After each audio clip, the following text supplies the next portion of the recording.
ऐसा मैंने कई बार देखा है कि जो हमारे स्टूडेंट्स होते हैं, एम्प्लॉई है या फिर बिजनेसमैन है, वो सभी स्प्रेडशीट पे वर्क कर रहे होते हैं। और ऑब्वियस सी बात है कि भाई जब स्प्रेडशीट पे वर्क होगा तो डेटा हमारे पास लाखों में होंगे और ये हमारे पास एक चैलेंजिंग टास्क हो जाता है कि कभी किसी वर्ड को किसी और चीज से रिप्लेस करना, यानी कि किसी चीज को फाइंड करना एंड देन उसे रिप्लेस करना कितना चैलेंजिंग हो जाता है अगर हम उसे मैनुअली करें। अगर मैं आपको ये बताऊं कि इनको हम कर सकते हैं एक सिंपल से फंक्शन से, तो क्या आप ये मानोगे?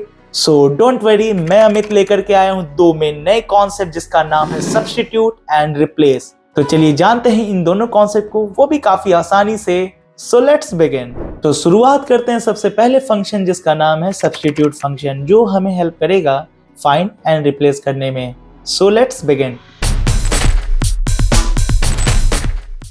तो जैसा कि मेरे पास एक टेबल बना हुआ है, एक साइड हमें टेक्स्ट दिख रहा होगा जिसमें मैंने कुछ कंटेंट लिखे हुए हैं। सर्च टेक्स्ट जो कि हमें खोजना है, जो भी हमने कंटेंट लिखा हुआ है उसमें मैं क्या चीज खोजना चाह रहा हूँ, यानी कि फाइंड करने का काम करेगा। उसके बाद यहाँ पे आपको दिख रहा होगा न्यू टेक्स्ट, यानी कि जो भी चीज हम सर्च करेंगे उसे हम किस चीज से रिप्लेस कराना चाहते हैं, उसके लिए यहाँ पे हम यूज करेंगे न्यू टेक्स्ट। और ये है हमारा वो सेक्शन जहाँ पे हम फंक्शन को अप्लाई करेंगे। तो सब्स्टिट्यूट फंक्शन अप्लाई करने के लिए सबसे पहले लगेगा इक्वल, फंक्शन का नाम जो कि हमारा है सब्स्टिट्यूट, ब्रैकेट ओपन। तो देखिए यहाँ पे कह रहा है टेक्स्ट, तो हमने टेक्स्ट का सिलेक्शन किया, कॉमा सर्च टेक्स्ट कह रहा है तो हमने यहाँ पे सर्च टेक्स्ट के लिए क्लिक कर दिया, कॉमा अब यहाँ पे कह रहा है आपसे न्यू टेक्स्ट, तो यहाँ पे न्यू टेक्स्ट के लिए एक ब्लैंक सेल का सिलेक्शन कर लेंगे, bracket close and then enter. इसको चलिए हम कर देते हैं ड्रैग।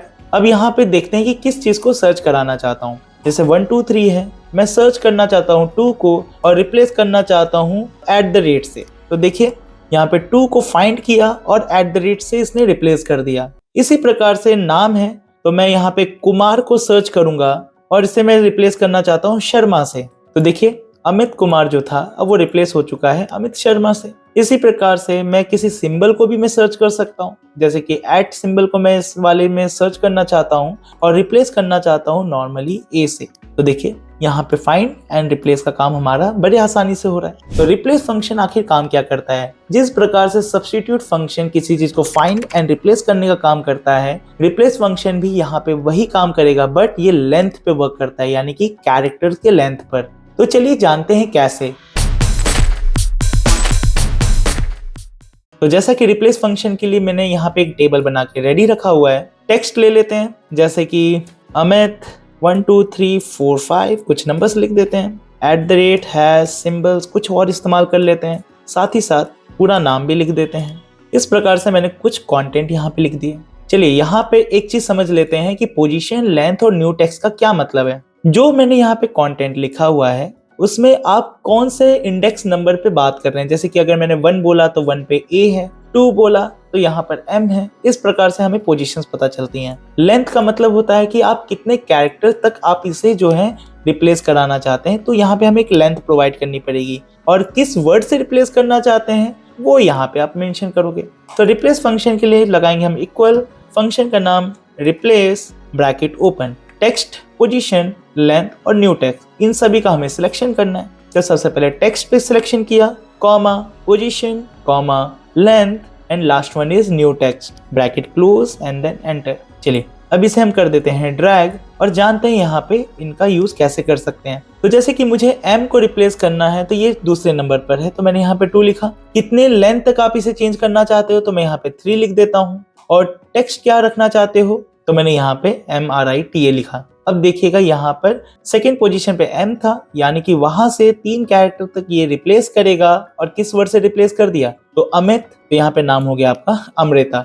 चलिए अब जैसे कि अब मेरे पास नया कंटेंट है, इसमें पोजीशन नंबर दे देते हैं 3, यानी कि 3 से अब आप कितने लेंथ तक इसे चेंज करना चाहते हो, तो चलिए यहाँ भी हम मेंशन कर देते हैं 3 और चलिए रिप्लेस कर देते हैं कुछ सिंबल से। तो आप देख सकते हैं कि इसने उन चीज को खोजा, पोजीशन चेक किया, लेंथ कितने कैरेक्टर तक आप चेंज कराना चाहते हो एंड न्यू टेक्स्ट। इसी प्रकार से हम यहाँ पे चेंज कर सकते हैं 1 3, चलिए यहाँ 2 ले लेते हैं, सिर्फ 2 ही कैरेक्टर मुझे चेंज करना है और किसे चेंज करना है, ASD लिख देते हैं। तो आप देख सकते हैं कि सिर्फ पहले से स्टार्ट किया और स्टार्टिंग के सिर्फ 2 ही कैरेक्टर तक में ये रिप्लेस कर रहा है और लास्ट वाला एज इट इज हमारा डॉलर तो है ही। नाम चेंज करना है, स्टार्टिंग 1 से करते हैं और स्टार्टिंग के सिर्फ 4 कैरेक्टर को मैं चेंज करना चाहता हूँ और नया नाम दे देता हूँ यहाँ पे ऋषभ। तो अब आप देख सकते हैं कि जो हमारा जो कंटेंट है वो यहाँ पे रिप्लेस हो चुका है। तो इस प्रकार से हमारा रिप्लेस फंक्शन काम करता है। सो आई होप कि अब आपको सब्स्टिट्यूट और रिप्लेस में अब किसी भी तरह का डाउट नहीं होगा।